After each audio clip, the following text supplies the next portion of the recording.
Hello everyone, সবার কি অবস্থা? খুব গরম পড়ছে ভাই। আমি এই যে ফুটপাথ থেকে হাঁটতে হাঁটতে বাসার দিকে যাচ্ছি। রোদ্দুরের খুব তাপ, গলায় অস্থির, শরীর থেকে অনেক ঘাম বের হয়ে গেছে। আজকে অনেক রোদ্দুর পড়ছে ঢাকা। আল্লাহ, প্রচণ্ড পরিমাণে কষ্ট হইতেছে। আমি ফুটপাথ থেকে ধানমন্ডি ফিরে যাচ্ছি। এখন আছি 27 নম্বর রাস্তার মাথায়। এই যে পাশে আপনাদের কিছু শোরুম আছে, জুতার শোরুম কালেকশন, জামা কাপড়ের শোরুম।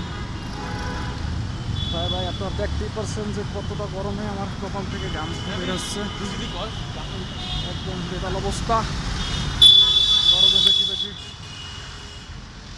লেবুর শরবত খেতে হবে, আর দুর্বল হয়ে যাবেন। প্রচণ্ড গরম পড়ছে ভাইয়া। এখন 27 নম্বর সিঙ্গেলের মাথায়।